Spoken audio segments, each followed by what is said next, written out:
इस आदमी ने मुझसे धोखे से शादी करी है। शादी होने के बाद मुझे पता चला कि एक मामूली सा सफाई कर्मचारी है। इसके और इसके घर वालों के दिमाग में सिर्फ और सिर्फ गंदगी भरी हुई है, और यही वजह है कि ये मेरे ऊपर बेफजूल के बेकार के इल्जाम लगा रहा है। और जज साहब, मैंने फैसला कर लिया है कि अब इसके आगे मैं इस आदमी के साथ नहीं रहना चाहती।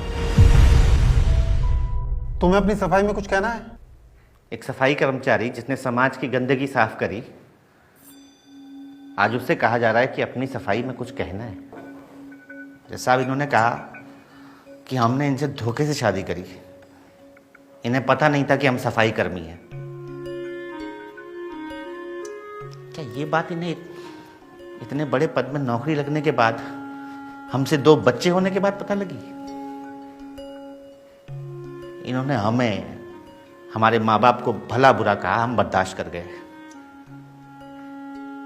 पर आज ये हमें हमारे बच्चों से तक मिलने नहीं दे रही है। हम मानते हैं कि आदमी भी गलत होते हैं, बहुत आदमी गलत होते हैं। क्या हमेशा गलत होते हैं? हम ये भी मानते हैं कि औरत को ही आदमी की तरह जीने का अधिकार है, आजादी का अधिकार है।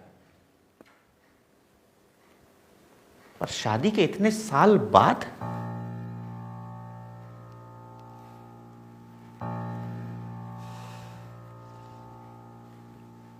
कहने को बहुत कुछ है जज साहब, पर बस इतना ही कहेंगे कि हमने एक सपना देखा था, समाज से एक और गंदगी साफ करने का।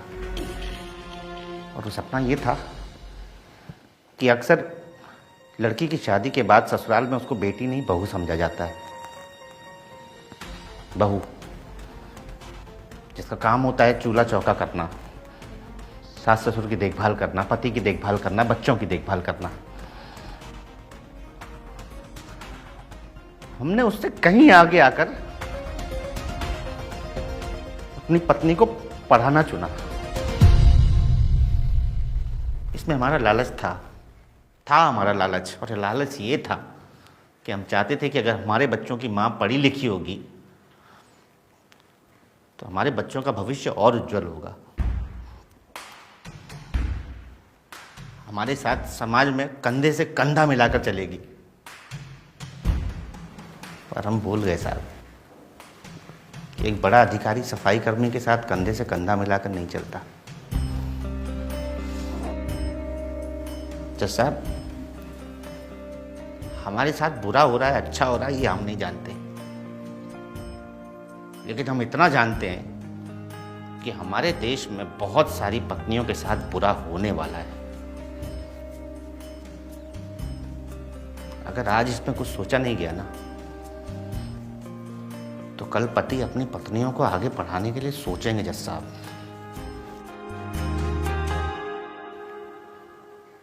हम सफाई कर्मचारी हैं, हमें इस बात पर गर्व है। ये भूल गई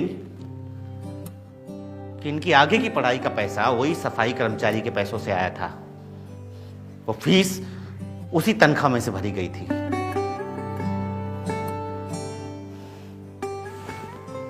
उस पैसे में गंदगी नहीं थी जज साहब,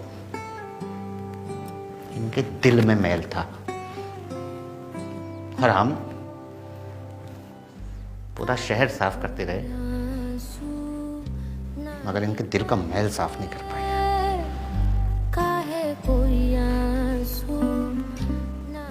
शहर की सफाई हम देख लेंगे जज साहब, दिलों के इस मैल की सफाई आपको करनी होगी, वरना बहुत सारी औरतें अपने अधिकार से वंचित हो जाएंगी जज साहब। काहे कोई आंसू